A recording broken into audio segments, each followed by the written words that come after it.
आज आप सुने वैष्णो देवी की व्रत कथा। हिंदू महाकाव्य के अनुसार माँ वैष्णो देवी ने भारत के दक्षिण में रत्नाकर सागर के घर जन्म लिया।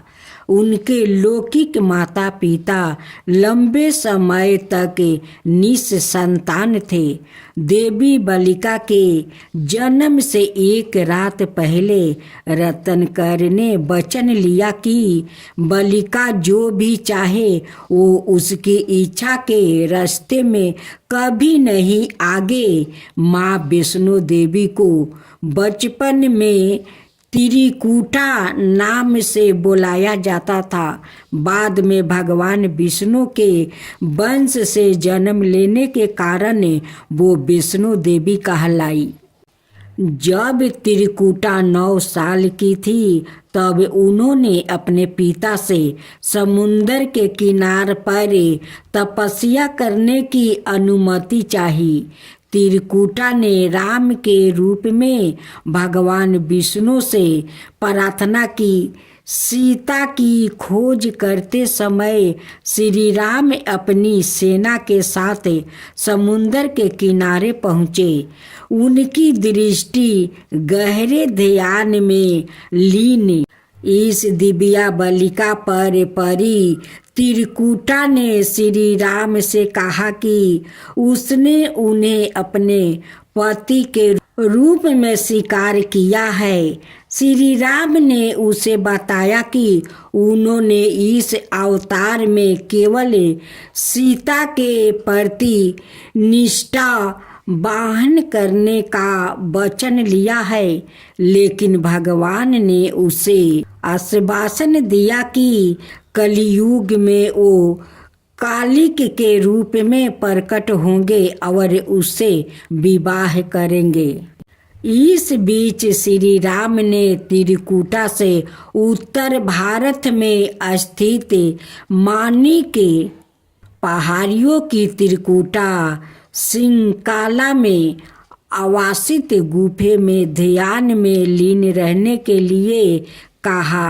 रावण के विरुद्ध श्री राम की विजय के लिए माँ ने नवरात्रि मनाने का नियम लिया।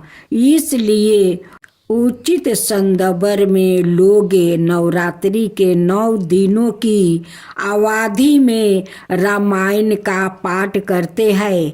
श्री राम ने वचन दिया था कि समस्त संसार द्वारा माँ वैष्णो देवी की स्तुति गाई जाएगी।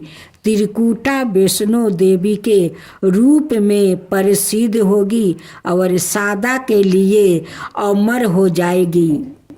माता वैष्णो देवी के एक बड़े भक्त जो लगभग 7 वेदी पहले रहते थे, श्रीधर और उनकी पत्नी देवी माँ को पूरी तरह से संपीड़ित थे।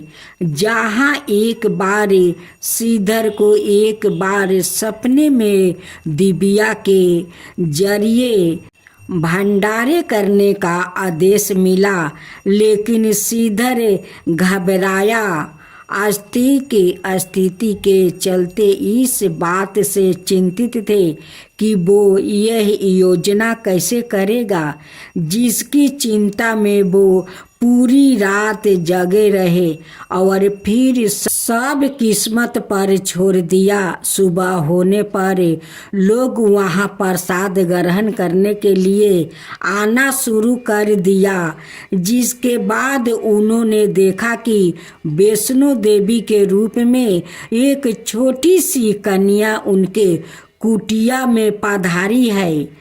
उनके साथ भंडार तैयार किया और गांव वालों को परोसा। इस प्रसाद को ग्रहण करने के बाद लोगों को संतुष्टि मिली, लेकिन वहाँ मौजूद भैरवनाथ को नहीं।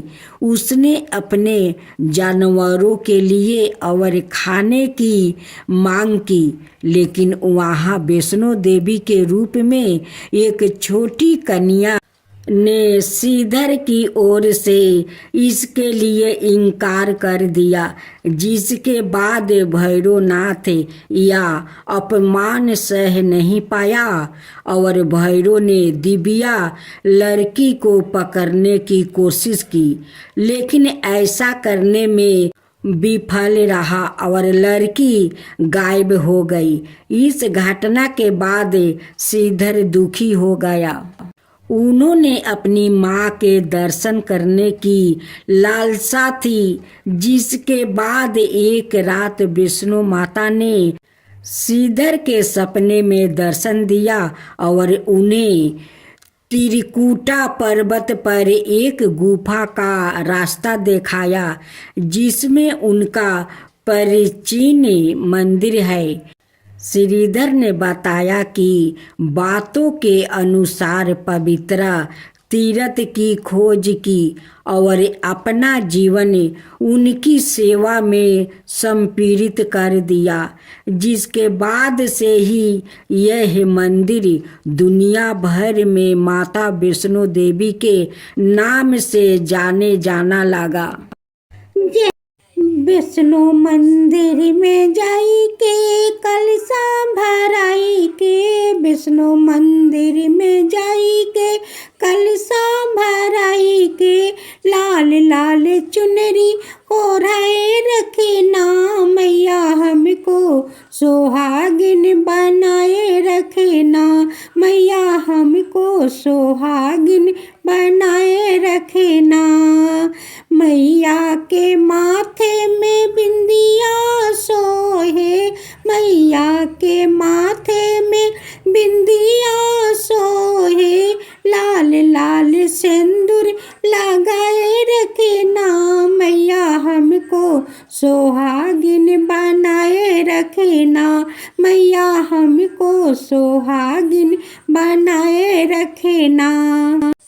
वैष्णो मंदिर में जाई के कलशा भराई के, वैष्णो मंदिर में जाई के कलशा भराई के, लाल लाल चुनरी ओढ़ाए रखे ना, मैया हमको सोहागिन बनाए रखे ना, मैया हमको सोहागिन बनाए रखे ना।